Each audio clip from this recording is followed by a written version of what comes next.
شروع اللہ کے پاک اور بابرکت نام سے جو بڑا مہربان نہایت رحم کرنے والا ہے۔ اسٹرابری کھانے سے پرانی قبض کھل جاتی ہے۔ ہلدی والا دودھ پینے سے گھٹنوں کا درد رک جاتا ہے۔ اگر ہاضمہ خراب ہو جائے تو فوراً گڑ کو شہد میں ڈبو کر کھا لو۔ بدن میں الرجی ہو تو فوراً مہندی کے پتوں کو سونگھنا شروع کرو۔ آدھے سر کا درد ہو تو ہلدی والا دودھ گرم کر کے پیو۔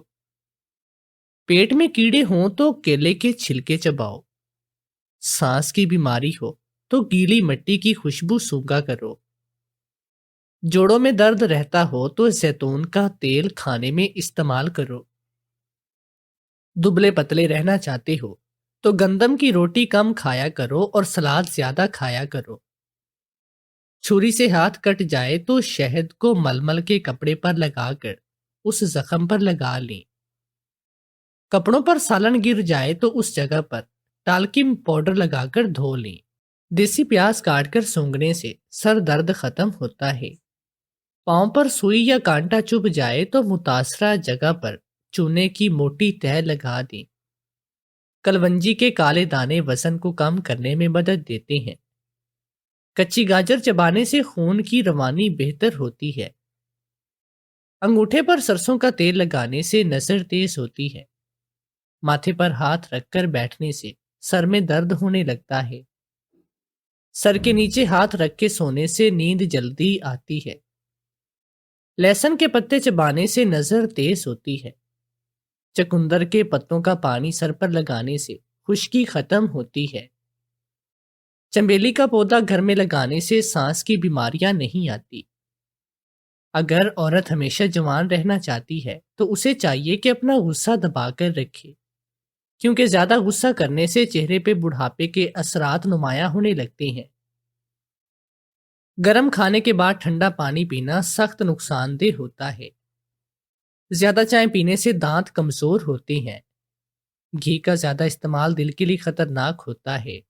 نمک کا زیادہ استعمال بلڈ پریشر کو بڑھاتا ہے۔ سائیکل چلانے سے کبھی جوڑوں کا درد نہیں ہوتا۔ کیلا روٹی کے ساتھ کھانے سے قد لمبا ہوتا ہے۔ رنگ سانولا ہو تو کھیرے کی جھاگ چہرے پر لگایا کرو۔ اگر دائیں آنکھ پھڑک رہی ہو تو گھر میں دولت آنے کی نشانی ہے۔ جن عورتوں کو ماہواری میں درد زیادہ ہوتا ہے وہ ماہواری کے درمیان سنترے کا پھل کھائیں، درد نہیں ہوگا۔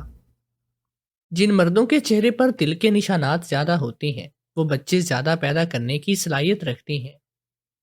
جن مردوں کے کان پر بال ہوں ایسے مرد صرف بیٹے ہی جنم دیتے ہیں، بیٹیاں نہیں۔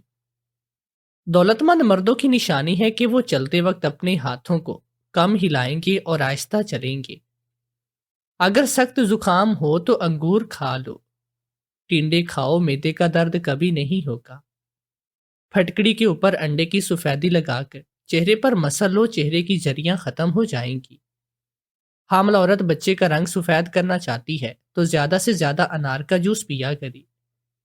سخت داغوں پر سفیدے کے پتے رگڑو، داغ ختم ہو جائیں گے۔ بڑھاپے میں بھی ٹانگیں گھوڑے جیسی کرنی ہے تو ایک دانہ کسی بھی ڈرائی فروٹ کا دودھ میں ڈال کر کھا لو۔ شکر کندی ابال کر کھانا نظر کو بہتر کرتا ہے۔ شہد اور دار چینی ملا کر چہرے پر لیپ کرنے سے لٹکی ہوئی جلد ٹھیک ہو جاتی ہے۔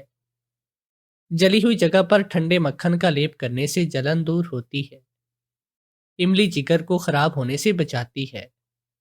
ہلدی والا پانی پینے سے پیٹ صاف ہوتا ہے۔ چینی کو پیس کر صابن پر لگا کر چہرہ دھونے سے چہرے پر کبھی جھریاں نہیں آتی۔ پودینے کا پانی پینے سے بڑا ہوا پیٹ کم ہوتا ہے۔ ہم لوگ گاؤں میں رہتے تھے، 4 بھائی تھے، میں سب سے چھوٹا تھا، میری والدہ حیات نہیں تھی۔ گھر میں بھابھیوں کا راج تھا لیکن میرے بابا بہت ہی اچھے تھے، سب کا خیال کرتے تھے، سب سے مہینے کے پیسے بھی لیتے اور ایسا لگتا کہ گھر میں انہی کا راج ہے۔ لیکن میری بھابھیوں کے حوالے گھر کا کھانا پینا اور آنا جانا تھا، اس لیے ایسا لگتا تھا کہ بس انہی کا راج چلتا ہے۔ میری بھی شادی کی عمر ہو گئی تھی لیکن میں شروع سے ہی بڑا ہی بد نصیب رہا تھا۔ چھوٹا سا تھا تو میرے ساتھ نہ جانے کتنے حادثے ہوئے۔ بہت چھوٹا تھا تو پانی کی بالٹی میں گر کے ڈوبنے لگا تھا، جب میرے بڑے بھائی نے مجھے بچا لیا۔ میری ماں کو لگا کہ میں اسی دن مر جاؤں گا، پر میری زندگی لکھی تھی۔ تھوڑا بڑا ہوا تو ایک دن سڑک پہ سائیکل چلاتا جا رہا تھا، گاڑی نے مجھے دھکا دیا اور میں 15 قدم اڑ کے گرا، لیکن اس کے بعد بھی بچ گیا۔ کبھی نالی میں گر جاتا، کبھی میرا سر کسی پائپ میں پھنس جاتا۔ ایک دن تو میرے بھائی نے ہی مجھے سائیکل سے ٹکر لگا دی اور میں زمین پر جا گرا۔ میری ماں کہتی تھی کہ بڑا بد قسمت ہے بیچارہ، پتہ نہیں اس کا کیا بنے گا۔ مجھے موٹر سائیکل بھی چلانے نہ دیتے کہ اس سے بھی کئی بار گر چکا تھا۔ گھر میں کوئی کام ہوتا تو وہ بھی مجھ سے نہ کرواتے۔ ایک دن تو پنکھا لگاتے ہوئے پنکھا میرے اوپر ہی گر گیا۔ میرے جسم پر نہ جانے کتنے زخموں کے نشانات تھے، ایک بھرتا تھا تو دوسرا ابھر آتا تھا۔ شادی کے معاملے میں بھی اب کوئی آگے قدم نہیں بڑھا رہا تھا۔ سب کہہ رہے تھے کہ جس سے اس کی شادی کروائیں گے یہ اس کے لیے بھی مسئلے مسائل بنائے گا۔ میں سب سے زیادہ خوبصورت بھی تھا، امی کہتی کہ مجھے نظر لگ گئی ہے۔ میری ماں بھی اس دنیا سے ہی میری وجہ سے گئی تھی۔ دراصل وہ چارپائی پر لیٹی ہوئی تھی اور میں چارپائی کے اوپر بیٹھ کر اپنے پاؤں ہوا میں اوپر نیچے ہلا رہا تھا۔ وہ اترنے لگی تو ان کا پاؤں میرے پاؤں میں اٹک گیا اور وہ زمین پر گر گئی۔ ان کی کولے کی ہڈی ٹوٹ گئی۔ سب حیران تھے کہ چارپائی سے گرنے سے ہڈی کیسے ٹوٹ گئی، پر ڈاکٹر نے کہا کہ ان کی ہڈیاں بہت کمزور تھی، بچے پیدا کر کر کے یہ بہت ہی زیادہ کمزور ہو گئی تھی۔ 15 دن تک وہ چارپائی پہ پڑی رہی۔ ہم نے ان کا آپریشن بھی کروایا، پر وہ کامیاب نہ ہوا اور میری ماں اس دنیا سے چلی گئی۔ پوچھنے والوں کو یہی بتایا کہ گر گئی تھی تو ہڈی ٹوٹ گئی، لیکن گری تو میری وجہ سے ہی تھی۔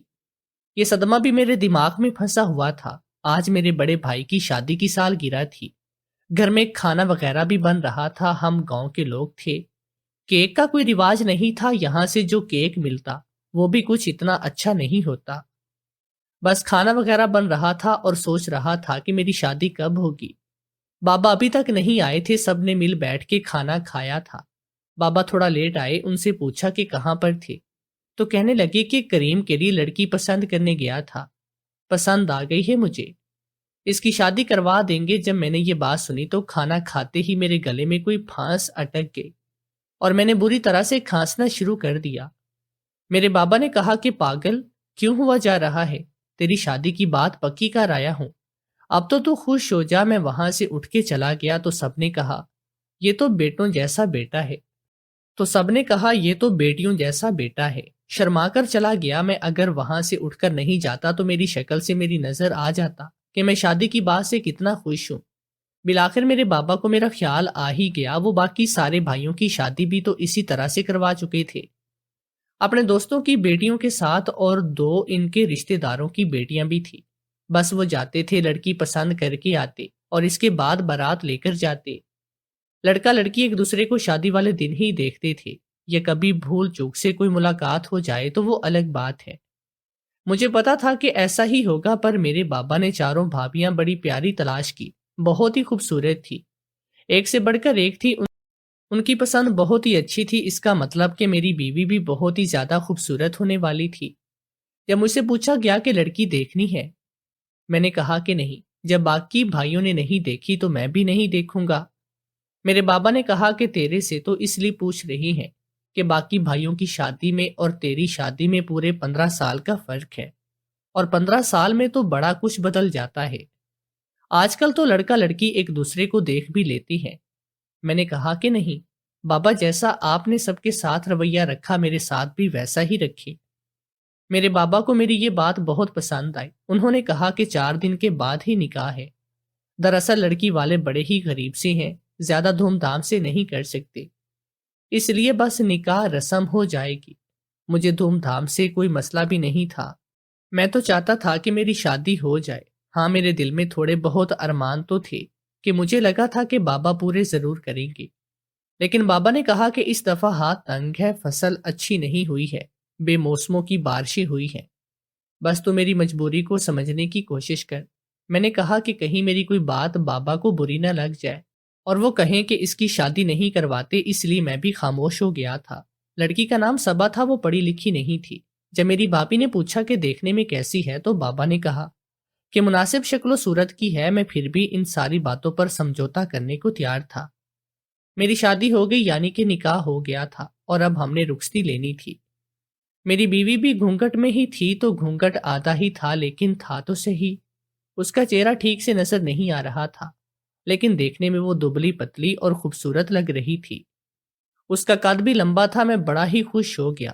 ہمارے یہاں رسم ہوتی تھی کہ جب دلہن گھر پہ آتی ہے تو پھر دولہا دلہن کو ایک ساتھ بٹھا کے دستور کیے جاتے ہیں، یعنی کہ چھوٹی موٹی رسمیں کی جاتی ہیں، اور دولہا دلہن کو اپنے ہاتھ سے کوئی میٹھی چیز بھی کھلاتا تھا۔ اب ظاہر ہے اس کو اگر کچھ کھلانا تھا تو چہرے سے گھونگھٹ تو اٹھانا ہی تھا۔ جیسے ہی چہرے سے گھونگھٹ اٹھا، میرے ہاتھ میں پکڑا ہوا لڈو زمین پر گر گیا اور باقی سب لوگ بھی حیران رہ گئے۔ میری بھابھیوں کے منہ کھلے کے کھلے تھے، کیونکہ میری بیوی تو کالی تھی، اتنی کالی کہ اگر اندھیرے میں کھڑی ہو جائے تو جب تک مسکراتی نہ ٹھیک سے دکھائی بھی نہ دیتی۔ میرے دل میں نہ جانے کتنے ارمان تھے، مجھے اچانک سے چکر آنے لگے تھے۔ سب لوگ حیران ہوئے کہ دولہے کو کیا ہو گیا۔ میرے بھائی مجھے وہاں سے لے گئے اور مجھے تسلی دینے لگے۔ میری بھابھیوں نے گھونگھٹ پھر سے نیچے کر دیا، لیکن یہ بات چھپنے والی نہ تھی۔ رشتہ داروں نے باتیں بنانا شروع کی اور ساری شادی میں ہی بات پھیل گئی کہ کریم کی بیوی تو ایسی کالی ہے جیسے الٹا توا ہوتا ہے۔ دلہن کو اس کے کمرے میں بٹھا دیا گیا اور میں جا کر چھت پر بیٹھ گیا۔ ایک تو گھر کا چھوٹا تھا، اوپر سے ساری زندگی ایسی گزری تھی کہ ابھی مر جاؤں گا پھر بچ جاتا تھا۔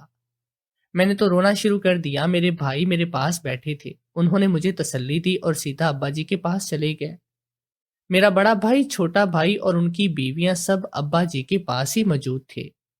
انہوں نے کہا کہ یہ آپ نے کیا کیا؟ کریم نے آپ کا کیا بگاڑا تھا جو آپ نے اس کے ساتھ اتنا بڑا ظلم کر دیا؟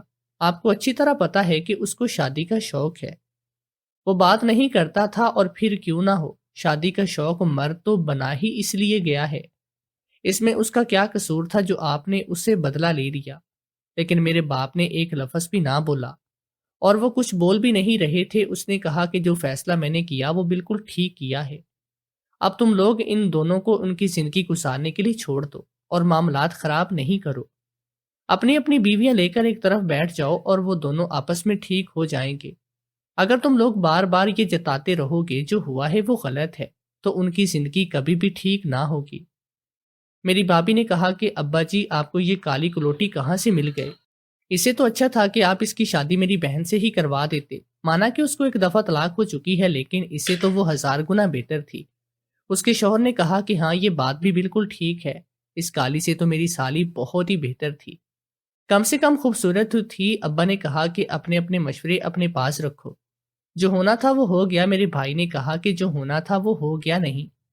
ابا جی، اس کا آپ نے رد عمل دیکھا؟ اپنی بیوی کو دیکھ کے وہ بے ہوش ہو گیا۔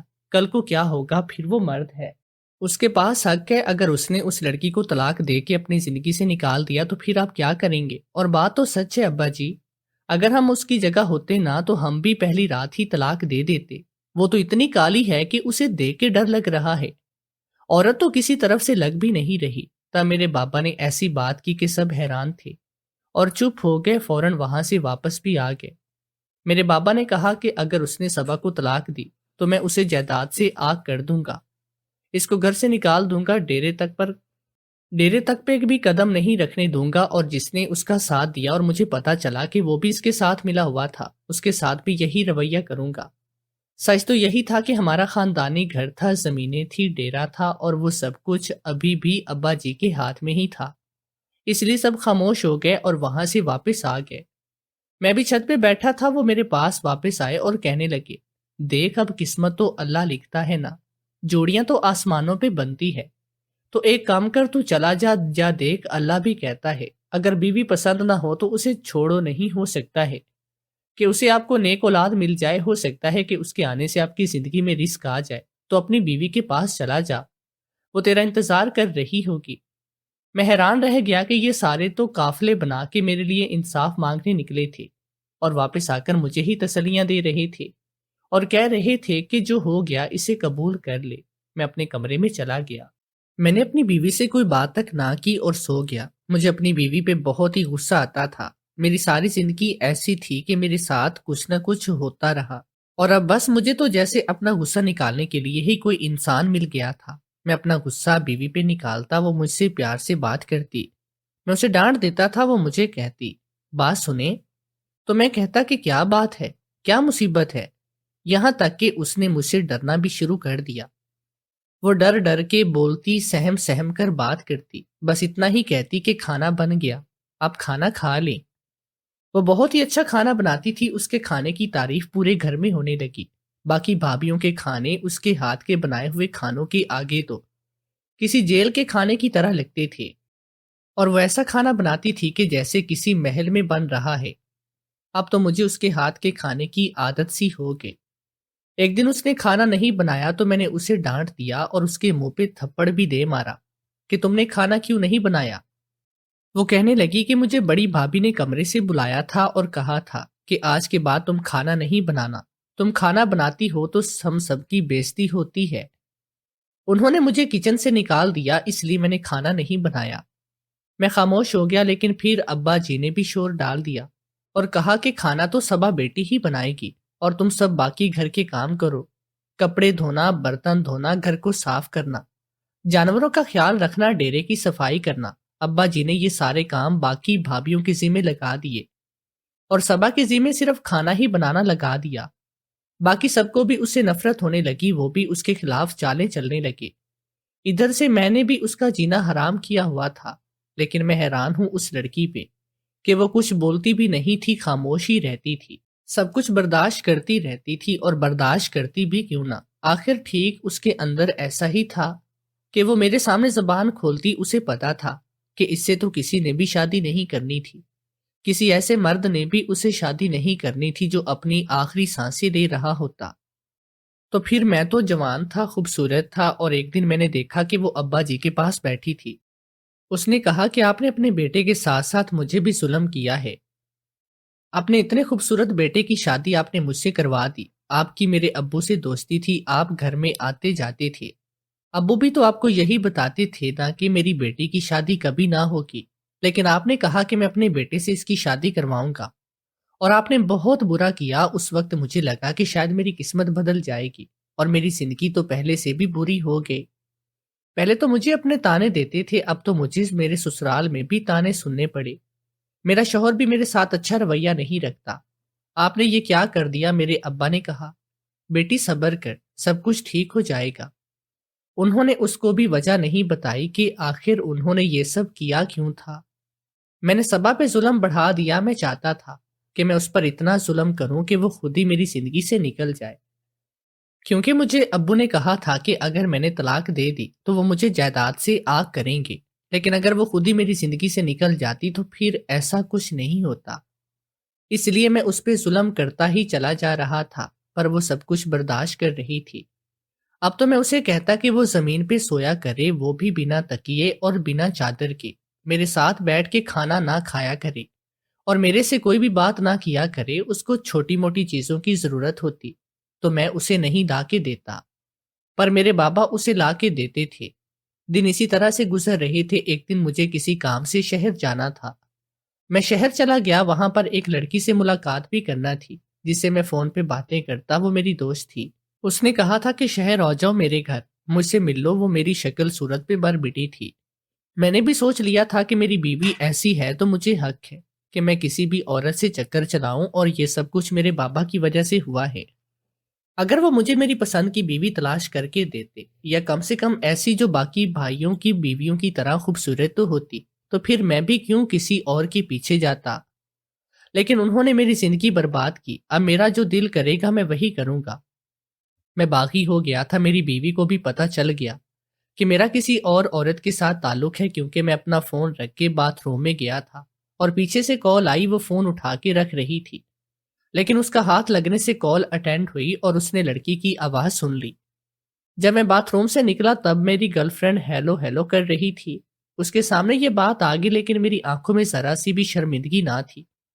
میری بیوی روتی ہوئی وہاں سے چلی گئی، مجھے اس کے رونے کی بھی کوئی پرواہ نہیں تھی۔ میں نے کہا کہ روتی ہے تو روتی رہے۔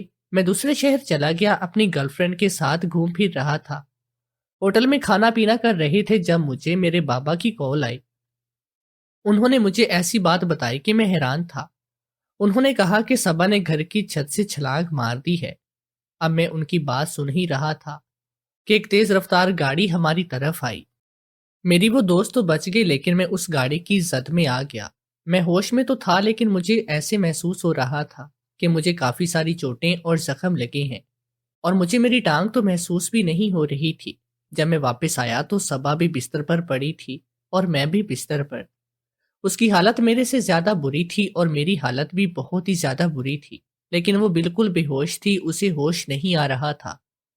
اسے پھر سے ڈاکٹر کے پاس لے کر گئے، بالآخر اسے ہوش تو آ گیا، لیکن وہ بھی میری طرح ہی ہو گئے، اس کو بھی شاید پاؤں پر چوٹ لگی تھی۔ ڈاکٹر کا کہنا تھا کہ یہ کسی ٹینشن میں ہے، کسی ذہنی دباؤ میں ہے، اگر ایسے ہی رہا تو دوائیاں ان پر اثر نہیں کریں گی اور ان کے زخم نہیں بھریں گے۔ وہ ایسے بیٹھی تھی کہ جیسے اس کی زندگی کا کوئی مقصد بھی نہیں، وہ کسی زندہ لاش کی طرح بیٹھی ہوئی تھی۔ میرے سارے بھائی اور بھابیاں بھی ہم دونوں کے لیے پریشان تھے۔ انہوں نے کہا کہ یہ کیا ہو گیا، ایک ہی وقت میں دونوں کے ساتھ یہ کیا معاملہ ہو گیا کہ دونوں میاں بیوی ہی چار پائی پر پڑ گئے۔ تب میرے بابا نے ایسی بات بتائی کہ سب حیران تھے۔ انہوں نے کہا کہ یہ جو کریم ہے نا، یہ جب پیدا ہوا تھا تو اس کے اوپر کسی نے جادو کروا دیا، اس کے ساتھ ہمیشہ سے ہی مسئلے مسائل بنتے تھے۔ ہم لوگ بھی اس بات کو نہیں مانتے تھے، ہم لوگ کہتے کہ ایسا نہیں ہو سکتا، لیکن پھر ہم نے اپنی آنکھوں سے دیکھا کہ ہر مہینے 2 مہینے کے بعد اس کے ساتھ کوئی نہ کوئی حادثہ ہو جاتا تھا، اور یہ حادثات ابھی تک بھی تھمنے کا نام نہیں لے رہے تھے۔ یہ جوان بھی ہو گیا، پھر مجھے میرے ایک دوست نے بتایا اس کے اوپر بہت ہی برا کالا جادو کروایا گیا ہے، اور وہ بھی کسی اپنے نے کروایا ہے، کیونکہ یہ کافی خوبصورت تھا اور تمہاری ماں کا 5واں بیٹا بھی تھا، اور اسی بات سے خاندان والے جلتے تھے کہ اس نے 5 بیٹے پیدا کر دیے تھے۔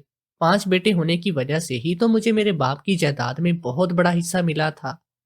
شاید اسی لیے جادو کروایا گیا، اور جادو کا توڑ یہی تھا کہ اس کی شادی صبا جیسی لڑکی سے کروا دی جائے، جو اس کے ساتھ رہے گی تو اس کے غموں کو اپنے اندر سمیٹ لے گی، لیکن اگر اس لڑکی کو کچھ ہوا تو کریم کے ساتھ بھی کچھ برا ہوگا۔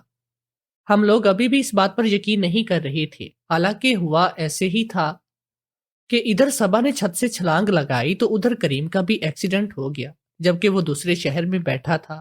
شاید یہ اتفاق تھا، لیکن کبھی کبھی ایسا ہوتا ہے کہ ہمارے اعتقاد اور حقیقت، اتفاق، سب کچھ ایک ساتھ اس طرح سے الجھ جاتے ہیں کہ ہم ایسی باتوں پر یقین کرنے لگتے ہیں جن کا کوئی وجود بھی نہیں ہوتا۔ شاید یہ سب کچھ جھوٹ تھا، شاید کسی نے جادو نہیں کروایا تھا، شاید ہمیشہ سے ہی میری قسمت خراب تھی۔ لیکن جب میں نے اپنی گرل فرینڈ کو کہا کہ میری طبیعت خراب ہے لیکن میں جیسے ہی ٹھیک ہو جاؤں گا تو ہم لوگ نکاح کریں گے، اس نے مجھے کہا کہ کیا پتا تم ٹھیک ہو ہی نہ، میں کسی لنگڑے انسان سے شادی نہیں کرنا چاہتی ہوں۔ یہ بات سن کر میرا دل ٹوٹ گیا، میں واقعی میں لنگڑا ہو گیا تھا کیونکہ میں اپنے پیروں پہ کھڑا ہو گیا، لیکن میری ٹانگ میں نقص آ گیا تھا اور میں چلتا تھا تو محسوس ہوتا کہ جیسے میری چال نارمل نہیں۔ صبا بھی ٹھیک ہو گئی، 3-4 مہینے لگے ہم دونوں کو ٹھیک ہونے میں۔ ایک دن وہ میرے پاس بیٹھی تھی، میری خدمت وہی کرتی تھی، میرا خیال رکھتی، مجھے وقت پہ دوائی دیتی، میرے لیے ہڈیوں کا شوربہ بناتی، جبکہ اس کی خود کی طبیعت بھی بہت زیادہ خراب تھی۔ تو میں نے اس کا ہاتھ پکڑا اور میں نے کہا کہ مجھے معاف کر دو، میں نے صرف تمہاری شکل دیکھی تھی، دل نہیں۔ یہ بھول گیا تھا کہ اگر شکل بہت زیادہ خوبصورت ہو لیکن دل اچھا نہ ہو تو ایسی شکل کا کوئی فائدہ نہیں۔ محبت تو انسان دل سے کرتا ہے، مجھے معاف کر دو۔ اس نے کہا کہ میں نے تو آپ کی کسی بھی بات کا برا نہیں منایا، بس یہی سوچ کر خودکشی کرنے لگی تھی کہ کسی کو میری ضرورت نہیں ہے۔ میں نے کہا کہ مجھے تمہاری ضرورت ہے، بس تم میرے ساتھ رہو، زندگی کو گزار لیں گے۔ میں نے اسے دل سے قبول کر لیا اور اس کے بعد سے میرے ساتھ حادثے ہونا بند ہوئے۔ ہماری زندگی بھی باقی بھائیوں کی طرح نارمل گزر رہی ہے۔ ایسی کوئی بھی بات نہیں کہ جو ہم کہیں کہ ہمارے لیے مشکل ہے، سب کچھ ٹھیک جا رہا ہے، اللہ نے مجھے اولاد بھی دی۔ ابھی بھی ہمیں بہت تنقید کا سامنا کرنا پڑتا ہے، لیکن کم سے کم ہم ایک دوسرے کے ساتھ تو ہیں۔ یاد رکھیں، زندگی کا ساتھی خوبصورت ہونے کے ساتھ ساتھ خوبصیرت بھی ہونا چاہیے۔ کیسی لگی آج کی کہانی؟ آپ کو کمنٹ باکس میں اپنی قیمتی رائے کا اظہار ضرور کریں۔